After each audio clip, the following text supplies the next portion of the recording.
So in my last video, where I talked about my life up until that point, I said that everything that I'd based my life upon that I thought was stable was actually incredibly unstable. And that 6 days after I'd given the speech that I gave in my last video, my life was completely overturned at the age of 40.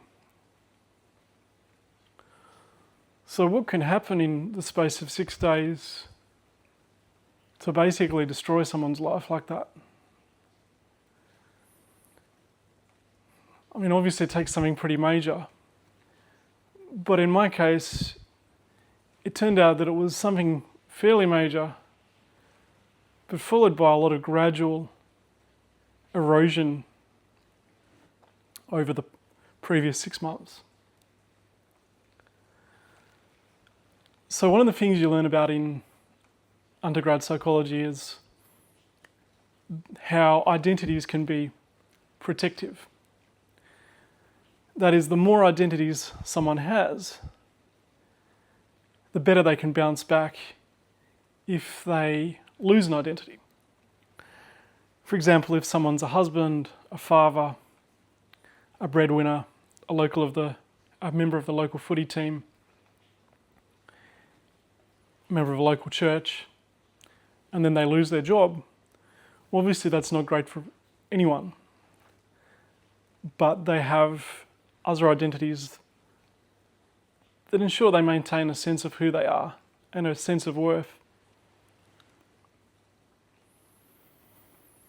And it turns out that in retrospect, I'd gone through a series of gradual but major identity losses.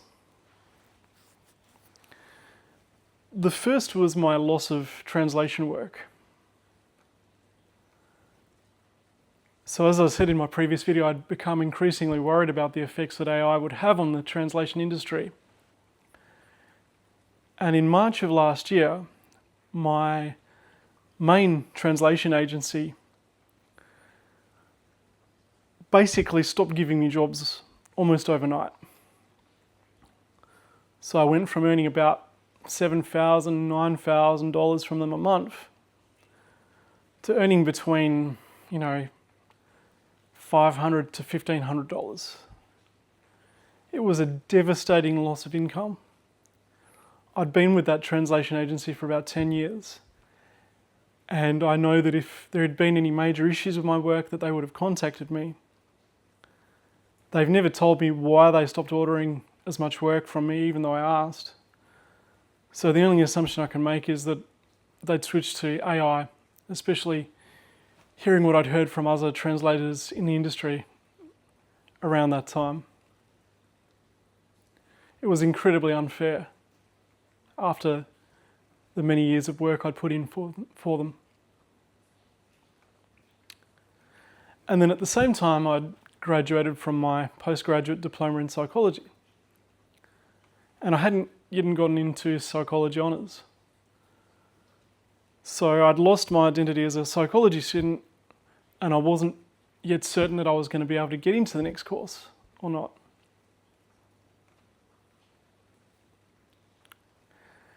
And then by moving back to Australia, I'd lost a major identity, being an independent, disabled adult, living overseas, speaking a second language, and thriving.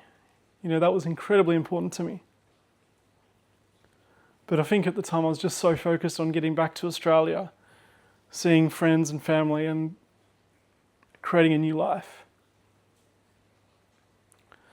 I'd also had to take a step back from my volunteer work, which was incredibly important to me in terms of my values, crisis volunteer work, just because of how busy I'd been. So I was planning to pick that back up, but I hadn't really been doing much of it over the past few months. And then finally, my identity as an apprentice to a monk, by moving back to Australia, obviously I was in less contact with my teacher. So it was there and still relevant to me, but I'd had to take a step back from that as well. And then I found out that she was cheating on me.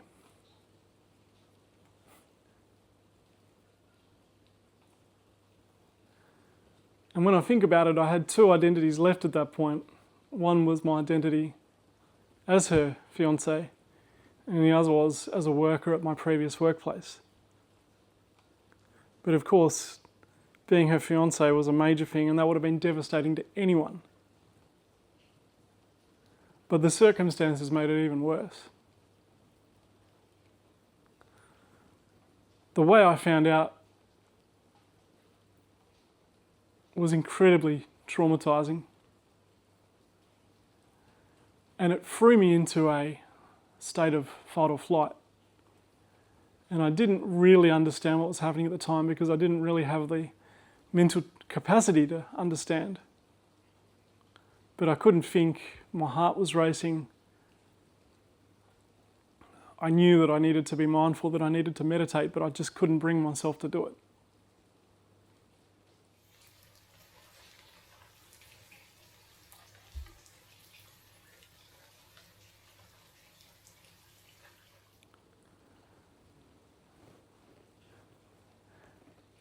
I said to her at the time, we need to come back to this in a week when I've had time to see my psychologist and calm down. But not even 3 days after finding out what had happened, she chose to leave home. She said she needed space. And I didn't hear from her for a month. And when I did hear from her, it was just to pick up her luggage. She wasn't really interested in talking. She basically ran. I think it's really easy to vilify a cheater. And what I'll say is the harm was massively asymmetrical in terms of the amount of harm she went through in the aftermath versus the harm that I went through, my parents went through, and my friends and even my co-workers went through. But looking at the overarching situation and the things that had happened around that time, I can understand why she would have opened up to someone else in her life and why that may have moved towards something that she didn't expect it to move towards, and how that could have ended up in becoming what it did.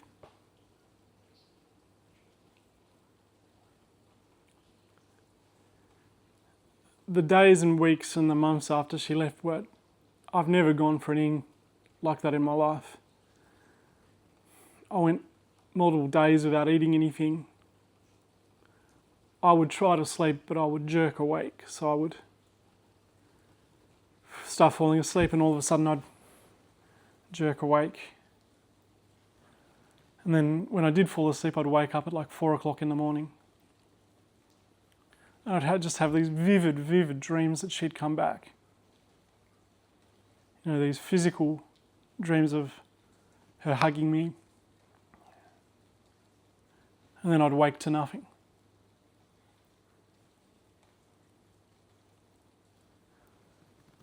I was trying to exercise to produce endorphins, but that was making my heart race, which was causing me to actually panic and feel worse. About the only thing I could do was sit in front of the computer for 12, 16 hours a day and just type out my thoughts. And I found that if I was analysing the situation or trying to, that would give me something to focus on and I could relax for a while. But I was also dealing with a lot of shame as well. And that meant that I was unwilling to really open up to friends, reach out to friends. But I did get in to see my psychologist very quickly. And she took one look at me and she said, "Simon, your PTSD is back." So as I'd said in the previous video, I'd had issues with depression and anxiety as a young child, and I'd been placed in a residential facility for children with emotional issues at the age of 7, and I'd spent 6 months there. And that had interacted with a existing fear of abandonment and caused me to have PTSD. But the thing is, my PTSD had been stable for decades. You know, my psychologist had been integral in me learning and understanding that, but now it had come roaring back. So I'd basically become mentally ill because of what had happened. And I just didn't know what to do with myself. You know, there were multiple things that had occurred that had made this even harder for me. One of those was that by her leaving, I was no longer as independent as I was. I was basically dependent on mum and dad because of the state that I was in. And that wasn't easy for me as a disabled adult. I had a major amount of pride in my independence. So I was actually lashing out at my own parents, which wasn't fair because they were being nothing but supportive. And then at the same time, you know, I'd always had this sort of fear as a disabled guy, you know, that I didn't measure up to non-disabled guys. And that had been a major fear of mine as an adult, as a teenager. But then when I began dating, I found out that it wasn't really an issue. But yeah, the fact that she cheated on me with someone who was physically able, you know, she'd never said anything about that, but, you know, it really screwed with my mind.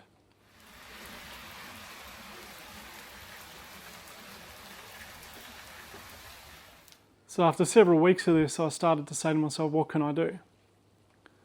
And my parents had suggested going back to Japan. I have a permanent residency in Japan, so the visa wasn't an issue. But I was hesitant to do that because I thought that going back to Japan would be like going back to my old life, but without her. But then I came to understand the identity losses that I'd gone through, and I thought to myself, well, what would happen if I was intentional about recovering my identity? And I realised that one of the most important identities that I'd had that I'd lost was being an apprentice monk. But I was also hesitant to reach out to my teacher because I didn't want to place a massive burden on him. But eventually I started to realise I needed to open up to him, and so I did, and I basically said, look, I'm thinking about moving back to Japan because my partner's left me. I'm thinking about moving to Himeji to make a fresh start, so it would be good to meet up from time to time. And he said, ring me. And we talked, and he said, come back. You don't have anything to worry about. I'll find you an apartment. And he did. And after going through what I'd gone through, it was really hard to trust someone again. But I decided I just had to. And that was the right thing to do. And I knew as well that moving countries wouldn't solve all of my issues. But again, it would make me independent again and bring back my identity as a disabled adult living overseas. So I was taking a structured approach to recovering myself as a person.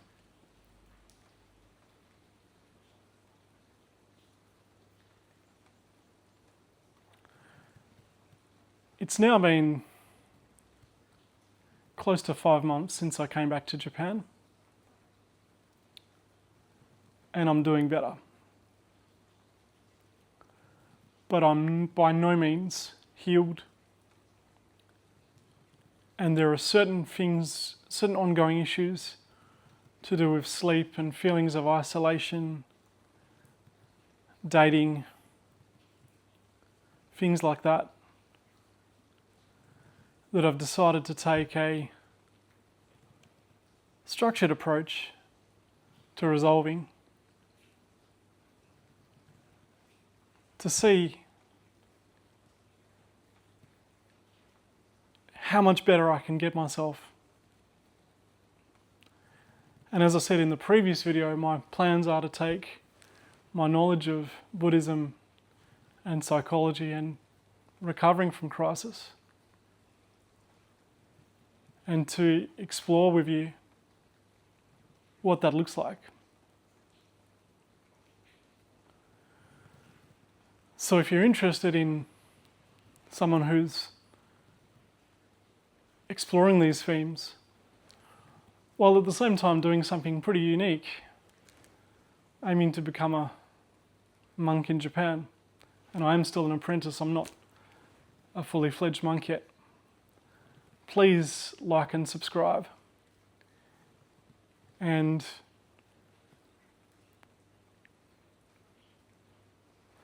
leave comments with what you'd be interested in hearing about. And let's explore this together. Thank you again so much for watching. And I'll see you guys in the next video. Bye for now.